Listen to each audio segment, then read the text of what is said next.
Alors, je continue mon propos sur l'erreur, en hommage à cet ouvrage paru en 90, Éloge de l'erreur, de la souffrance et du péché, audition de Lumière et Coudrier.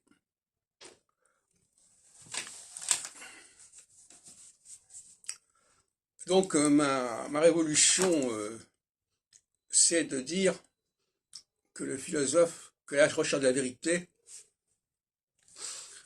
ça ne veut rien dire.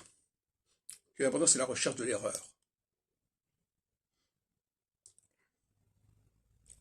Le philosophe a vocation, a mission de signaler les erreurs. Ce qui fait que la notion même de philosophie évolue par rapport à ça. Parce que le scientifique aussi, quelqu'un doit détecter les erreurs. Quand Copernic corrige Ptolémée, il corrige les erreurs, ce qu'on appelle la révolution copernicienne. Quand Einstein établit sa théorie en 1905, etc., il corrige les erreurs. Quand on développe une thèse de doctorat, normalement, on est là pour corriger des erreurs. Et comment fait-on pour corriger une erreur? On corrige une erreur, généralement, en montrant qu'il y a quelque chose qui ne va pas au niveau de la logique. Il y a une incohérence. Donc l'incohérence est le symptôme de l'erreur, de toute manière. J'ai passé beaucoup de temps, et je continue à le faire, à signaler les erreurs au niveau de la langue. Et ça, c'est très important. Il y a des choses qui sont erroristes, si on peut dire, errorisées dans beaucoup de langues, comme l'hébreu, comme l'anglais, comme le français, comme l'italien, etc. Et là, il s'agit de signaler les erreurs en vue éventuellement de modifier les pratiques. Et ça aussi, ça me paraît important, le philosophe. Quand on corrige une erreur, normalement, c'est pour corriger une pratique, pour corriger une représentation. Et donc, on va automatiquement dans le politique. Quand il y a un débat politique, un débat idéologique, à l'arrière-plan, c'est pour corriger des erreurs. C'est ce que les Hébreux appellent le tikkun.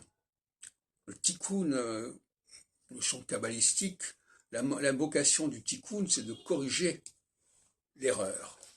C'est le mot qui veut dire ça. C'est laquelle corriger. Donc, le juste, le tzaddik, c'est celui qui signale l'erreur, qui détecte l'erreur, qui prévient qu'il y a une erreur.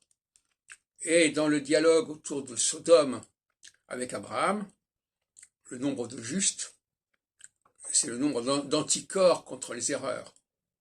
Dans une théorie, il n'y a pas de gens capables de détecter les erreurs. C'est une société qui est perdue, qui est à la merci de n'importe quoi. Et donc, en phase équinoxiale notamment, il s'agit de corriger des erreurs, ou des errances, des syncrétismes, des dénis, des négations. Donc le temps d'équinoxialité dans lequel nous sommes actuellement, c'est le temps où la détection de l'erreur est une priorité, et où on va chercher des gens capables d'éviter les erreurs et capables de les signaler. Alors qu'en face au solsticial, on cherchait plutôt des gens qui avaient des œillères et qui ne voulaient pas, qui faisaient la politique de l'autruche, qui ne voulaient pas voir les erreurs.